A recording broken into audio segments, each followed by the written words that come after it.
ایسے انسان ہو جاؤ گے کہ دوسرے لوگوں کو آنا پڑے گا اور تمہاری عیادت کرنی پڑے گی، تمہارا علاج کروانا پڑے گا، پھر ان کو صبر کی تلقین کرنا پڑے گی، تو یہ چین چلتے رہے گی۔ اس لیے تم کام کرو کہ تم صبر سے کام لو، ڈپریشن کے شکار نہ ہو۔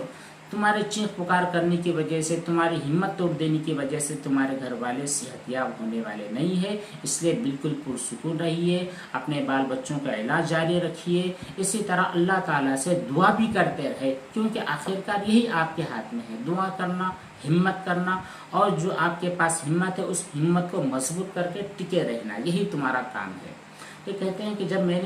وہ بات میرے دماغ میں بیٹھ گئی تو اس کے بعد میں کبھی بھی پریشان نہیں ہوا، کبھی بھی ڈپریشن کے اندر نہیں گیا، کیونکہ مجھ کو پتا ہے کہ ایک کام کو سالو کرنے کے لیے جو کام کرنے چاہیے وہی کروں، جس کام کے کرنے کی وجہ سے خود میں پرابلم میں پڑ جاؤں وہ کام میں کیوں کروں؟ اس لیے ایسے کام نہیں کرنے چاہیے جس کی وجہ سے آپ پریشانی میں چلے جاتے ہیں۔ خلاصہ یہ نکلا کہ آپ کے پاس صرف دو راستے ہیں، ایک ہے شکر کا، دوسرا ہے صبر کا۔ انہی دونوں چیزوں کو اپنے سامنے رکھیے۔ اگر آپ کے ساتھ کچھ اچھا معاملہ ہو جاتا ہے، آپ کے گھر والوں کے اوپر رحمتوں اور برکتوں کی بارش ہونے لگتی ہے، تو آپ شکر ادا کیجیے۔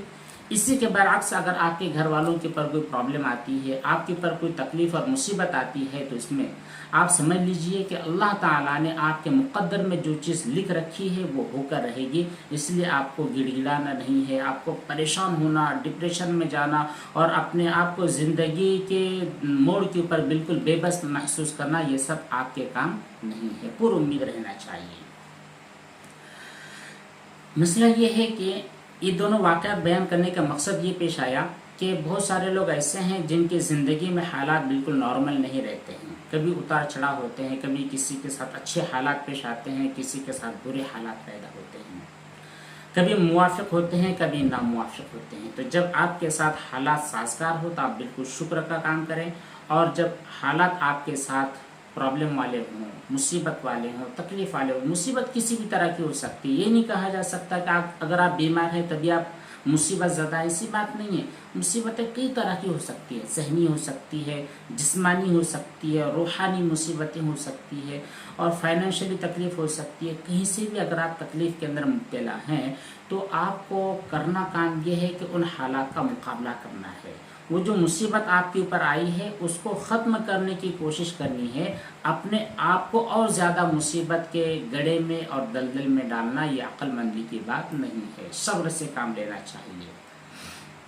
کیونکہ دیکھا گیا ہے کہ جب بھی لوگوں کے اوپر مصیبت آتی ہے، بیماریاں آتی ہے، کوئی نقصان ہو جاتا ہے، کوئی عزیز بچھڑ جاتا ہے، تو اس معاملے کو اپنے آپ پر اتنا زیادہ سوار کر لیتے ہیں کہ اپنے آپ کو خودکشی کے دلدل تک وہ پہنچانے کی کوششیں کرتے ہیں، اور ایسی ایسی شکایتیں اپنی زبان سے کرتے ہیں جن کو آپ سن نہیں سکتے ہیں۔ ہم نے وہ تمام باتیں سنی ہوئی ہیں۔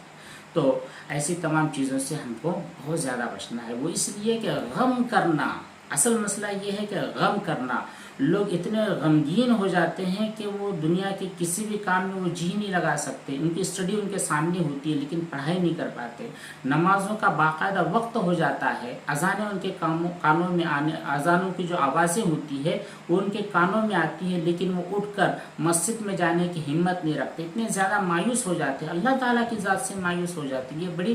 شرمندگی والی بات ہوتی ہے۔ تو یہ غم کرنا، تکلیف کے اندر اپنے آپ کو مبتلا کرنا، ہر وقت اس نقصان کو، اس پرابلم کو اپنے ذہن پر سوار رکھنا، یہ عام اور اچھے انسانوں کی اور اچھے لوگوں کی عادت نہیں ہوتی ہے۔ ہاں، اللہ پر آپ بھروسہ رکھیے، اللہ پر توکل کیجیے، اللہ سے دعائیں مانگتے رہیے، اور جتنے جائز اسباب ہو سکتے ہیں ان تمام جائز اسباب کو اختیار کیجیے۔ اور یاد رکھیے، جو کچھ آپ کو مل گیا ہے اللہ تعالیٰ کی جانب سے، جو کچھ ملا ہے یہ آپ کا مقدر ہے، جو کچھ آپ کو نہیں ملا ہے یا پھر کچھ کم ملا ہے یہ بھی آپ کا مقدر ہے۔ اگر جو آپ کو تھوڑی بہت چیز ملی ہے اور زیادہ کی لالچ میں آپ جو کچھ ملی ہوئی نعمتیں ہیں ان چیزوں کی ناقدری کے شکار ہو جاتے ہوں۔ ایک بندہ تھا، اس بندے کے ساتھ مسئلہ یہ ہوا کہ اس نے کہا کہ میرے پاس تو چپل بھی نہیں ہے، سخت دھوپ ہے، اس دھوپ کے اندر میں چل رہا ہوں، میرے پیر جڑ رہے ہیں، اللہ نے مجھ پر کتنا ظلم کیا ہوا ہے، اللہ مجھ پر رحم نہیں کرتا ہے، میں اتنا غریب، اتنا فقیر، اتنا لاچار ہوں۔ جب تھوڑا آگے چلتا ہے تو دیکھتا ہے کہ فقیر ایسا ہے جس کے پیر ہی نہیں ہے۔ اب اس کی عقل ذرا ٹھکانے پر آ گئی، اللہ تیرا شکر ہے، مجھے صرف چپل نہیں ہے، اس بندے کے تو پیر بھی نہیں ہے۔ تو جو نعمت اللہ تعالیٰ نے آپ کو دے رکھی ہے